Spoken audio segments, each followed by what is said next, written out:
Hello बच्चों, class 12th की physics में आज हम सब लोग तरंग प्रकाशिकी के आंकिक प्रश्न सॉल्व करने वाले हैं और वो भी बालाजी प्रकाशन से। तो बालाजी प्रकाशन के पहले जो पार्ट है, पहले पार्ट का जो फिजिक्स है वो टोटल कंप्लीट हो चुका है न्यूमेरिकल। सेकंड पार्ट से हम सब लोग शुरुआत करेंगे तरंग प्रकाशिकी के पहले चैप्टर प्रकाश का तरंग सिद्धांत। इसके हम आंकिक प्रश्न सॉल्व करेंगे। इसमें कुछ टॉपिक जो हैं वो हट चुके हैं सिलेबस से, जैसे प्रकाश में डॉपलर प्रभाव, तो इसके आंकिक प्रश्न भी हम सब लोग नहीं सॉल्व करेंगे। तो जितने का सिलेबस में है हम उतने के आंकिक प्रश्न को सॉल्व करेंगे। तो चलिए शुरू करते हैं। आप सभी बच्चों का हमारे अपने प्यारे से यूट्यूब चैनल आदर्श डिजिटल क्लासेस पर स्वागत है। सबसे पहले हम देखेंगे, ये चैप्टर तो कंप्लीट हो चुका है, इसके फार्मूले n = c/v हम जानते ही हैं, पढ़ भी चुके हैं। और अगर c कांस्टेंट है तो n और v एक दूसरे के व्युत्क्रमानुपाती है, यानी n1/n2 = v2 क्या हो जाएगा v1।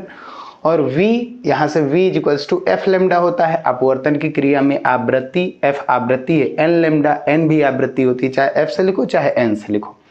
तो ये कांस्टेंट मानेंगे तो v समानुपाती हो जाएगा लैम्डा के, यानी कि अगर n1/n2 निकालेंगे तो n v के व्युत्क्रमानुपाती होता है और v लैम्डा के समानुपाती। तो अगर n1/n2 निकालेंगे तो ये v2/v1 हो जाएगा और ये लैम्डा के समानुपाती होगा तो λ2/λ1 हो जाएगा। और v = f लैम्डा, ये तो हम सब लोग फार्मूला 11 के फिजिक्स में सॉल्व भी किए हैं, जाने भी हैं, केमिस्ट्री में भी पढ़े हैं, n लैम्डा या f लैम्डा। पहला क्वेश्चन देखते हैं।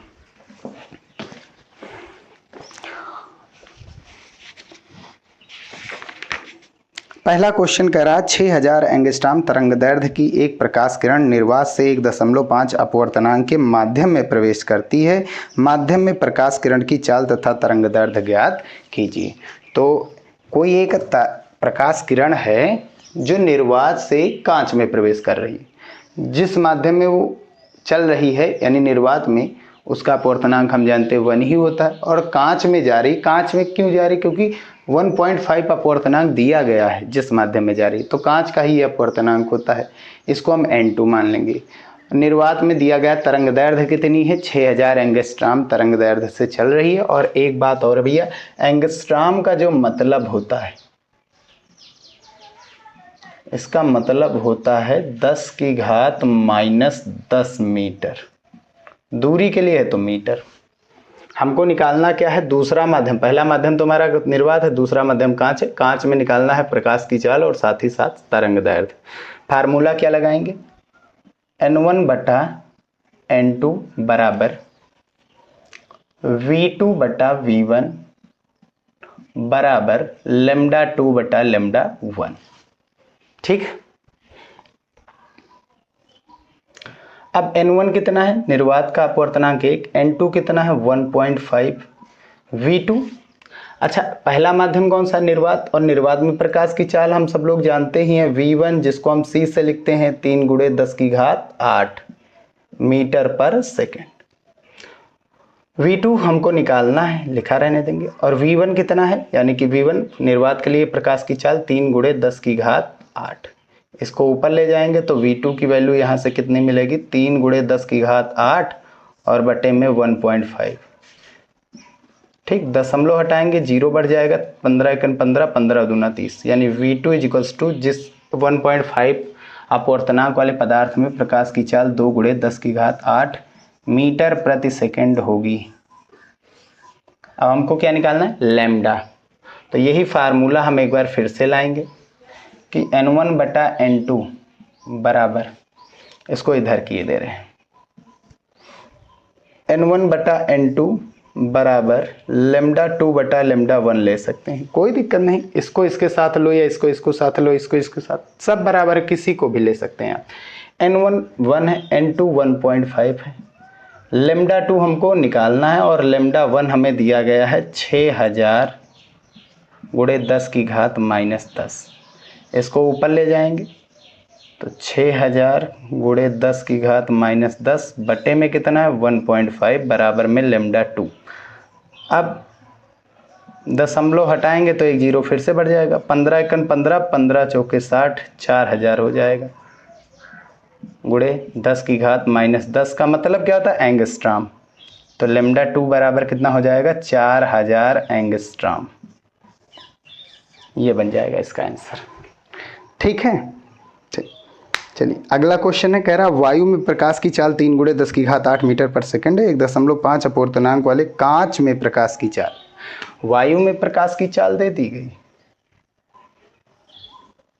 वायु में प्रकाश की चाल को सी से लिखते हैं 3 × 10⁸। अपवर्तनांक हमको दे दिया गया, वेग निकालना है और यही फार्मूला लगाएंगे। n उस माध्यम का अपवर्तनांक जिसका वेग कितना है v, या उस माध्यम का अपवर्तनांक n है जिसमें वेग क्या है v, और c तो जानते निर्वात या वायु का होता है।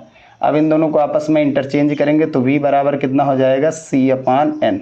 c का मान कितना है 3 × 10⁸ और n कितना 1.5। अब 3 को थोड़ा आगे लिखेंगे, दशमलव हटाएंगे, 0 बढ़ेगा, 15 दूना 30। वेग कितना आ जाएगा इस माध्यम में जिसका अपवर्तनांक 1.5 है, 2 × 10⁸ मीटर पर सेकेंड। ठीक है ना। अब क्वेश्चन नंबर 3 देखते हैं। कह रहा है वायु में प्रकाश की चाल 3 × 10⁸ मीटर पर सेकेंड है। ठीक, जल में लाल रंग के लिए प्रकाश की चाल की गणना कीजिए। ठीक, लाल रंग के प्रकाश के लिए जल का वायु के सापेक्ष अपवर्तनांक 4/3 है। एक लाल रंग का प्रकाश है, यहाँ पर रंग की बात कर रहा है। चलो अभी श्वेत रंग था, सूर्य का प्रकाश था, अब लाल रंग ले लिया गया, कोई बात नहीं, लाल रंग ही है बस, कोई उससे मतलब नहीं, बाकी और सब वैल्यू देखते हैं। वायु में प्रकाश की चाल 3 × 10⁸ मीटर पर सेकेंड है, इसको हम v1 भी दे सकते हैं। और जल में प्रकाश की चाल अर्थात v2 हमको निकालना है।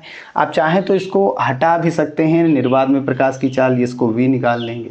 और जल का अपवर्तनांक हमेशा अपवर्तनांक वायु के सापेक्ष ही होता है। क्यों होता है? क्योंकि वायु का अपवर्तनांक एक ही होता है।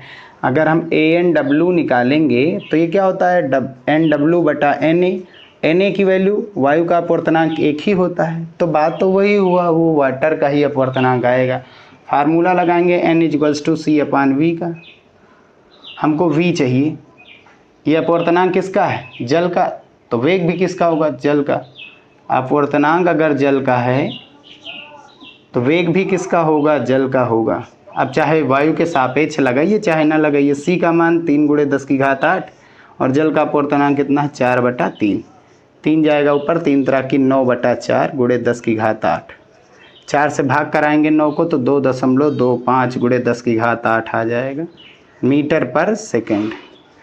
ठीक है, वाटर में लाल रंग के प्रकाश के लिए जो चाल होगी 2.25 × 10⁸ मीटर पर सेकेंड होगी। क्वेश्चन नंबर 4 देखते हैं क्या कह रहा है। कह रहा है उस पदार्थ का अपवर्तनांक क्या है जिसमें प्रकाश की चाल 2.3 × 10⁸ मीटर पर सेकेंड है। अपवर्तनांक निकालना है और चाल दी गई है, तो n बराबर c/v का फार्मूला। ठीक, n = c कितना 3 × 10⁸ ही होता है। वेग कितना? वेग देखो ये अपवर्तनांक उसी का है जिसका ये वेग है। वेग कितना है? पदार्थ का वेग, पदार्थ में वेग कितना दिया गया है 2.3 × 10⁸। ये कैंसिल आउट, दशमलव हटाएंगे ऊपर 0 बढ़ जाएगा, 30 को अंदर 23 को बाहर, कितनी बार जाएगा 23 × 23, घटाएंगे 7, दशमलव लगाएंगे 0, 23 × 3 = 69, लगभग 1.3 आएगा। और इसका कोई मात्रक तो होता नहीं, यही क्या बन जाएगा इसका भैया आंसर। ठीक है, चलिए आगे बढ़ते हैं। चलिए अब आगे बढ़ते हैं। नेक्स्ट क्वेश्चन नंबर 5 क्या कह रहा है? एक वर्णी, एक वर्णी का मतलब एक ही रंग का है प्रकाश, आवृत्ति नहीं चेंज हुई है। ठीक है, एक वर्णी प्रकाश की किरण जिसकी तरंगदैर्घ्य 5000 एंगस्ट्रॉम है, 1.5 अपवर्तनांक के माध्यम में प्रवेश करती है। अपवर्तित किरण की तरंगदैर्घ्य ज्ञात कीजिए। तो एक कोई प्रकाश किरण है जो λ1 से λ2 में प्रवेश करती है और जिस माध्यम में प्रवेश करती है उसका अपवर्तनांक 1.5 है। हमको निकालना क्या है? हमको निकालना है तरंगदैर्घ्य जिस माध्यम में प्रवेश कर रही है, अर्थात जिसका अपवर्तनांक 1.5 है। हमको अब हम फार्मूला कौन सा लगाएंगे? n1/n2 बराबर λ2/λ1। v तो हमको दिया नहीं गया, यही हम लगाएंगे। n1 नहीं दिया गया, n1 अगर नहीं दिया गया है तो हम निरपेक्ष अपवर्तनांक के रूप में हम इसको क्या मान सकते हैं? 1 मान सकते हैं।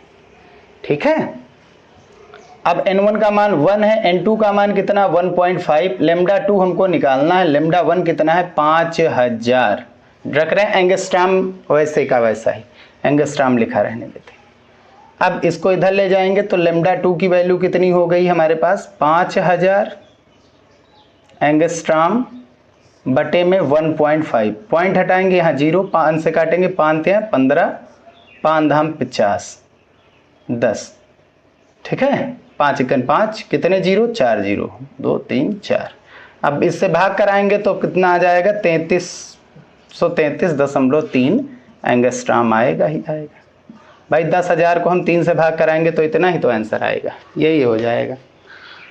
क्वेश्चन नंबर 6 क्या कह रहा है, किसी एक वर्ण के, एक रंग की बात कर रहा है, किसी एक वर्ण के प्रकाश के लिए वायु में तरंग दैर्घ्य 6000 एंगस्ट्राम है, जल में इसी प्रकाश की तरंग दैर्घ्य 4500 है। ज्ञात कीजिए प्रकाश की आवृत्ति, जल में प्रकाश की चाल। तो एक रंग की बात करा, एक ही रंग का कोई प्रकाश लिया गया, यानी आवृत्ति सेम होने वाली है, ठीक है, आवृत्ति तो बदलती ही नहीं। वायु में अपवर्तनांक दिया गया है, वायु में तरंग दैर्घ्य दी गई, यानी लेमडा एयर की दी गई है, जिसको हमने लेमडा 1 नाम दिया, 6000 एंगस्ट्राम, और इसलिए वायु की बात कर रहा है तो n1 का मान 1 है। लेमडा 2 हम किसके दिए हैं, वाटर, जल में तरंग दैर्घ्य दी गई है 4500 एंगस्ट्राम। हमको f आवृत्ति या n beats, number of beats या नंबर ऑफ वाइब्रेशन, ठीक है, आवृत्ति निकालनी है, फ्रीक्वेंसी निकालनी है, और साथ ही साथ वाटर में हमको निकालना क्या है, वेग, ठीक है।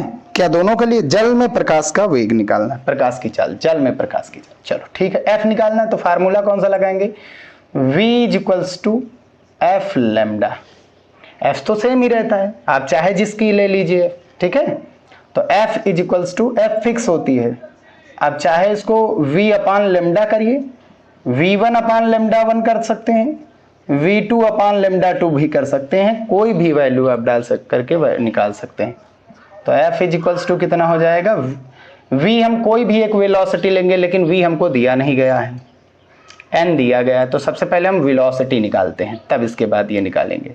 तो क्वेश्चन नंबर 2 हम सबसे पहले सॉल्व करेंगे। क्या निकालना है, वाटर में हमको चाल निकालनी है, वाटर में चाल निकालनी है, तो यानी c अपान n किसका होने वाला है, वाटर का होने वाला है। c का मान 3 × 10⁸ होता ही है, और n वाटर का कितना दिया गया है, वाटर का n नहीं दिया है ना, वाटर का n भी नहीं दिया गया है, ठीक, वाटर का n नहीं दिया गया तो फार्मूले से निकालते हैं। चलिए फार्मूले से निकालते हैं, क्या सा फार्मूला, लेमडा 1 बटा लेमडा 2 बराबर n2 बटा n1।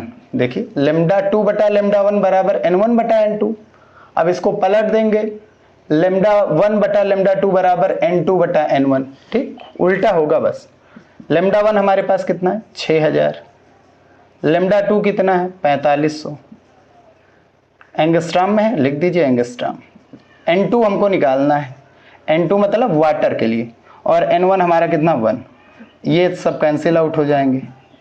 अब काटते हैं इसको, कितनी बार 15 से काटेंगे, 15 × 45, 15 × 4 60, यानी n2 जिसको हम क्या कहेंगे nw वाटर के लिए कितना आया है 4/3 आया।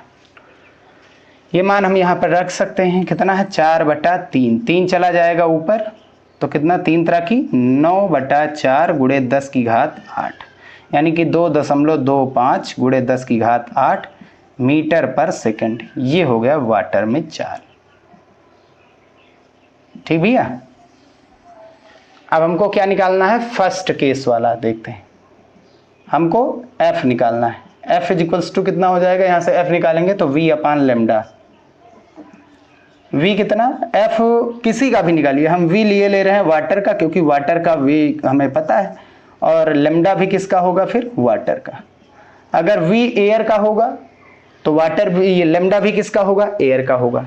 आप जिसका भी चाहें वो लगा सकते हैं, कोई भी लगा सकते हैं, सेम ही आएगा, फ्रीक्वेंसी सेम ही रहती है, चाहे जो भी हो। v वाटर के लिए v कितना आया है, वाटर के लिए v आया है 9/4 × 10⁸8, और लेमडा कितना है हमारे पास, वाटर का लेमडा कितना है 4500 एंगस्ट्राम का मतलब होता है 10⁻−10।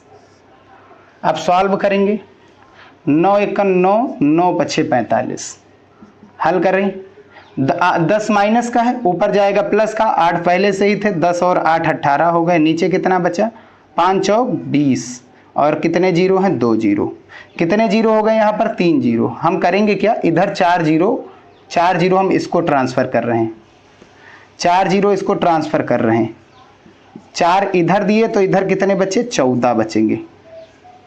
ठीक, और नीचे कितने बचा है, 2000। 1 2 3 1 2 3 2 एकन 2 2 पंची 10, यानी कि फ्रीक्वेंसी कितनी आ जाएगी, 5 गुणे 10 की घात 14 हर्ट्ज। यही बन जाएगा इसका आंसर। ठीक है, अब चाहे ये लगाइए और चाहे वेलोसिटी एयर की रख करके लेमडा भी एयर की रख दीजिए, चाहे जो भी रखेंगे आंसर वही आएगा, फ्रीक्वेंसी सेम ही रहती। क्वेश्चन नंबर 7 देखते हैं क्या कह रहा है कि कांच का नीले एवं लाल प्रकाश के लिए अपवर्तनांक 1.665 व 1.645 है। लाल व नीले प्रकाश की निर्वात में चाल और कांच में प्रकाश की चाल। तो लाल रंग के निर्वात में चाल कितनी होगी, लाल रंग की निर्वात में चाल और बैंगनी रंग की निर्वात में चाल। बैंगनी रंग की निर्वात में चाल कितनी होती है, सी तो होती है 3 गुणे 10 की घात 8 मीटर पर सेकेंड। रंग कोई भी हो, 3 गुणे 10 की घात 8 मीटर पर सेकेंड। हर एक रंग के लिए निर्वात में प्रकाश की चाल सेम रहती है। ये चीज तो पढ़ ही चुके हैं हम सब लोग। ये फर्स्ट यही है, चाल जो होगी वो यही होगी। अब हमको निकालना क्या, वेग निकालना है, तो दोनों रंगों के लिए निकालना है। इसको लगाने का तरीका एक और है, जैसे पहला नंबर क्या दिया गया है, n1/n2 के आधार पर हम लगा सकते हैं। ठीक है, सेकंड नंबर देखते हैं। बाकी इसको याद रख के रहिए, ये ऑप्शन का क्वेश्चन है। सेकंड हमको क्या निकालना है, कांच में प्रकाश की चाल निकालनी है। सेकंड नंबर है, हाँ, कांच में चाल क्या होगी। लाल रंग के लिए कांच में चाल क्या होगी, तो सबसे पहले हम लाल रंग की निकालते हैं। लाल रंग की कहां पर, कांच में क्या निकालनी है, चाल। ठीक, तो n बराबर C/V। n किसका है, कांच का है, तो v किसका होगा, कांच का होगा। किस रंग का है, रेड का, तो ये भी किसका होगा, रेड का। बाकी c तो सबका कांस्टेंट ही होता है। ठीक है, तो हम इन दोनों को आपस में चेंज करेंगे तो Vg यानी मतलब ग्लास, और ये रेड रंग के लिए तो C के अपान में NgR। C कितना है, 3 गुणे 10 की घात 8 और बटे में NgR कितना है, NgR यानी रेड रंग का 1.645। ठीक, इसको सॉल्व करिए, कितना आएगा, इसको सॉल्व करेंगे तो 1.8। अरे यहां से दशमलव हटाएंगे तो ऊपर कितने जीरो बढ़ेंगे, 3 जीरो बढ़ेंगे।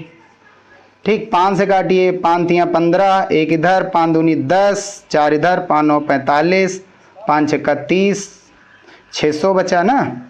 अब कितनी बार जाएगा, 1 टाइम्स, यानी 1.80 इंटू 10 की पावर 8 मीटर पर सेकेंड हो गया। ठीक, और ऐसे ही हम किसके लिए निकालेंगे, बैंगनी रंग के लिए निकाल लेंगे। तो इसको हम इरेज किए दे रहे हैं, इधर ही हम बैंगनी रंग का निकाल लेंगे। तो ऐसे ही हम किसका निकालेंगे, बैंगनी रंग के लिए निकालेंगे। तो अब की बार हमको वेलोसिटी चाहिए, कांच में पदार्थ कांच का है, किसके, वायलेट के कलर का चाहिए, तो C/Ng वो भी किसका, वायलेट का रखना है। 3 गुणा 10 की घात 8 और बैंगनी का कितना है, 1.665। अब यहाँ से पॉइंट हटाएंगे, कितने जीरो, 3 जीरो। कितनी बार जाएगा, 5 तियां 15, 1 इधर, 5 तियां 15, 1 इधर, 5 तियां 15, 5 6 31, तो ये भी 600 बचा। अब 333 को 600 को 333 से भाग देंगे तो ये कितना आएगा, 1 यहाँ पर किससे भाग दिया गया था, 329 से। ठीक, और यहाँ पर कितना से भाग दिया गया, 333 से। ज़्यादा से भाग देंगे तो कम आएगा मान, यानी ये आएगा 1.80 समथिंग इंटू 10 की पावर 8 और ये आएगा 1.82, है ना। दो आंसर दिए गए हैं, 1.80 और 1.82 मीटर पर सेकेंड। क्योंकि रेड रंग की वेलोसिटी ज्यादा होती है और बैंगनी वाले की कम होती है। यही आंसर हो जाएगा। 8 नंबर क्वेश्चन क्या कह रहा है, लास्ट है, जो कि कांच और जल के निरपेक्ष अपवर्तनांक, निरपेक्ष अपवर्तनांक यानी कि वायु के सापेक्ष या निर्वात के सापेक्ष अपवर्तनांक दिया गया है कांच के और जल के 3/2 और 4/3 है। इनमें निकालना है कांच और जल में प्रकाश की चाल, कांच और जल में प्रकाश की चाल का अनुपात। तो Vg बटा VW बराबर क्या होगा, NW बटा NG। भाई यही तो होता है, G n इसका ऊपर तो इसका वेलोसिटी नीचे, अगर इसका n नीचे है तो इसकी वेलोसिटी ऊपर, तो जिसकी वेलोसिटी ऊपर उसका n नीचे, जिसकी वेलोसिटी नीचे उसका n ऊपर। NW कितना दिया गया है, NW कितना है 4/3, NG कितना है 3/2, ये ऊपर जाएगा ये यहाँ आएगा, 4 दूनी 8 और 3 तरह की 9, अनुपात कितना आ जाएगा 8:9। भाई इनका अनुपात Vg अनुपात VW 8:9 हो जाएगा, यही इसका आंसर। और यहीं पर ये चैप्टर के अंकित प्रश्न भी समाप्त होते हैं। ठीक है, नेक्स्ट वीडियो में हम सब लोग व्यतिकरण स्टार्ट करेंगे, फिर उसके न्यूमेरिकल सॉल्व करेंगे। ठीक है।